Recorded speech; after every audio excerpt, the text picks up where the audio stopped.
Hey guys, what is going on? My name is Marcus and this is Roads Untraveled. Now just quickly before we jump into today's episode, I'd like to bring you guys Autotempest.com, all right? I'm extremely tired this morning, all right? I was up till like 2 a.m. last night searching for my dream car, a 997 Porsche GT3.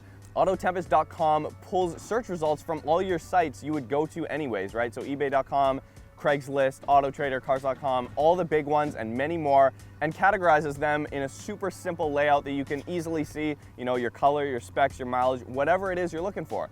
And instead of having, 25 plus tabs open on your browser and it getting really confusing and annoying, Autotempest.com makes it super easy. The link is in the description if you want to go check out Autotempest.com. I've personally been using it and I think you guys would definitely enjoy it as well.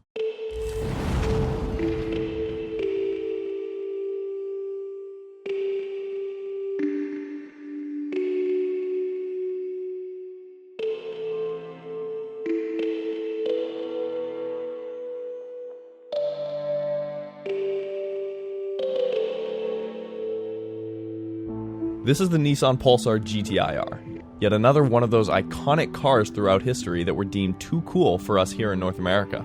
A taste of its older brother, the R32 GTR. But now it's finally landed in the West.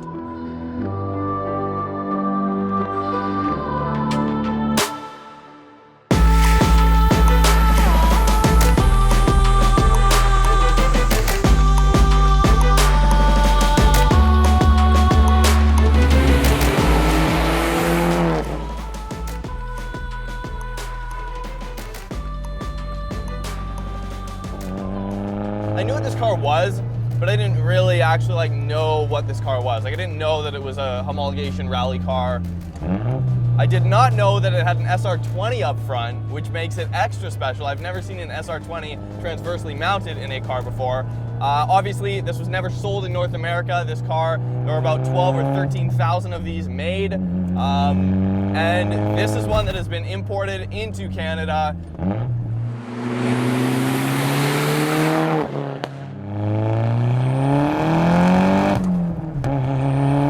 There we go, all-wheel drive. It basically just grips and goes. I mean, it's a very similar all-wheel drive system to the GTR. This is, of course, right around the same time that Nissan was making the R32 GTR. Does it feel like an R32 GTR? No, but, I mean, does it kind of give off the same 90s vibe of Nissan turbocharged just amazing goodness? Oh, absolutely. I mean, the thing is so huckable and tossable around the corners. It's got so much character. I mean, just look at the thing. So it's got the 2-liter SR20 up front. Obviously, it's turbocharged. It's got a stock turbo, I believe, on it right now, but the GTI-R had a slightly bigger turbo, right? And the thing just screams. It's running about 20 PSI right now, or at least that's what I've seen on this super stealthy gauge that is right here on the right of the steering wheel. It's, I don't know, somewhere around 300 at the crank, somewhere around there, don't quote me. Accurate information will be in the description. But the main thing I'm really concerned about here is just the driving experience. Lots of big loud cracks out of the full 3-inch catless exhaust, just straight through. It pops and it cracks massive.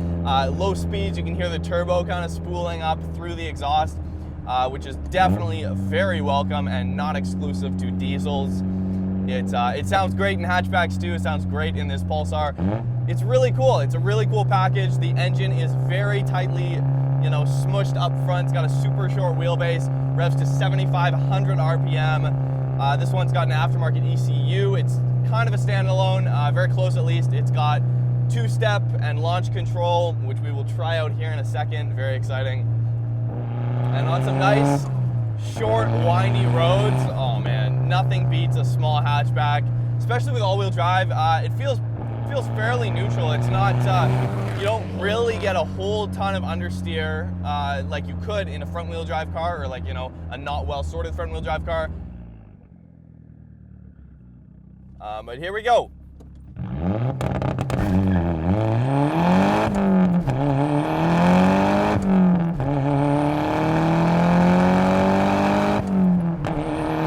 Yeah, all right. Whew.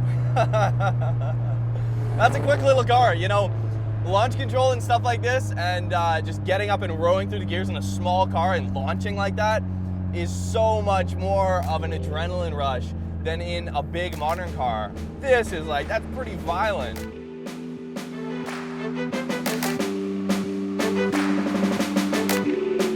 Without a doubt, it has some strange proportions on the exterior, and while it may not be traditionally good looking, it just looks cool. And to me, that's really all that matters.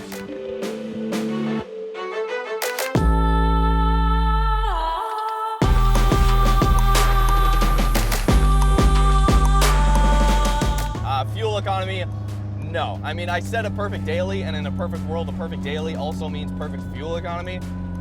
This is not that. It's got a tiny turbo on it. It's running like 20 pounds of boost. Those injectors are working hard. 800cc injectors. The thing feels fairly planted. I mean, it's a little bit bumpy, or bouncy rather, but really easy to heel toe and just, whoa, feet in the power. Oh my God, that is fun.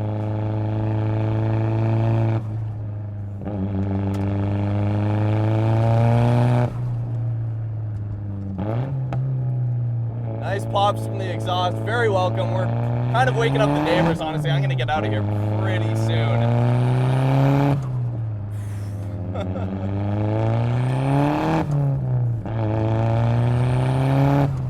So if you're just driving normally like this, it is essentially a front wheel drive car. There's a prop shaft coming out of the transaxle up front, but then when it needs to, it'll send power to the rear up to 50-50 torque split, right?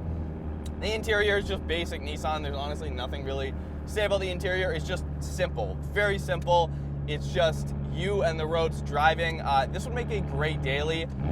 I stopped by my friend Kevin Minato's house last night, and he basically pointed it out. He was like, I mean, he drives a Miata, right? So that's his daily, and that's pretty practical, but this has got back seats. It's a little bit bigger than an NA Miata, and it's got a turbo on it, so you don't have to wait around for power. You don't have to wind it out.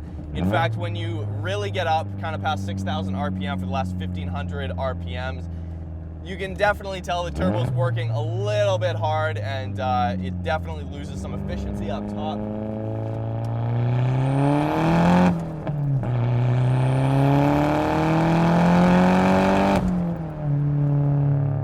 It's manic.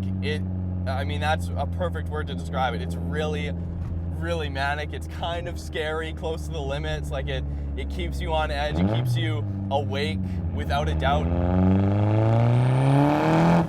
One thing that could be improved, the shifter could use some work, and it's not the most accurate.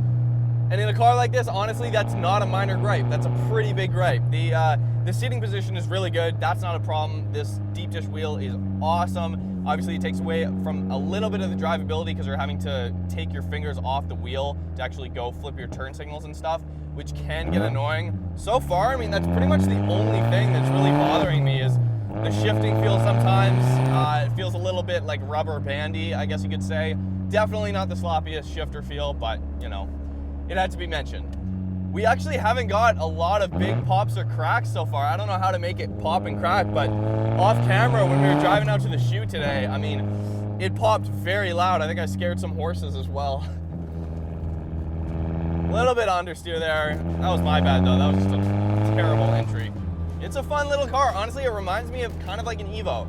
It does remind me more so of an Evo than it does a R32 GTR. But this is pretty much mini Godzilla. It really is. The only difference is you can't just like pull a fuse and make this rear wheel drive and do crazy burnouts. Yeah, what a fun ride. What a fun ride. Snapbacks, by the way, available now. Maybe I should sell this one at like a discounted rate because it's got all my head sweat in it. That's a good idea, Marcus. Great idea. Thing weighs about 2,600 pounds, so you feel every shift, you feel everything in the road. Everything's transferred just great through the steering wheel. Really cool. I love small cars. I'm totally biased. Honestly, what really makes this car are the noises. The exhaust is crazy. You get awesome turbo flutter when you come off boost. You know, small turbo in a small car is just, it's huggable. Like it wants to play with you. It really does. It just puts a smile on my face. Thank you so much to Matthew, the owner, for tossing us the keys to this car, actually for a full 24 hours. So I've been driving this thing in traffic and stuff. It's pretty easy to drive. So the gas pedal is a little bit heavy. The clutch is really easy though. Gears are nice and short. Apparently the transmission is the weak point of this car. The owner was telling me he's actually gone through 3 transmissions.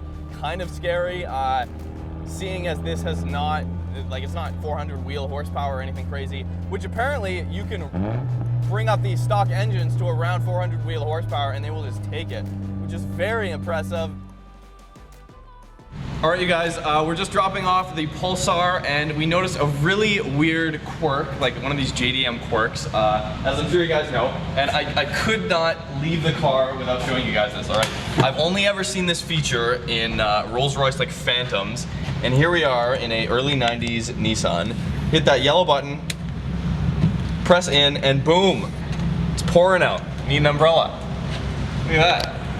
Nissan. Apparently these fetch like, you know, a few $100 on eBay and online elsewhere for people who are actually looking for, you know, cool little souvenir. Probably, you know, never gets used, but cool feature. That is just crazy. Blows my mind. Nissan. So great. So good. The fuel economy is terrible. Like, we've already gone through half a tank through this shoot. Oh man. All right, you guys, thank you so much for watching. I hope you enjoyed the Pulsar GTI-R. The build list, as small as it may be, but the build list will be in the description if you want to know more. And if you want snapbacks, like I said, we got them on the store right now. Link is down below, roadsandtravel.com/shop. And yeah, our podcast is back on the air, so check it out on iTunes, Shout Engine, Stitcher, Google Play, everywhere. Whatever app you have, it is there, so go check it out. And yeah, you guys, see you next time with some more JDM goodness.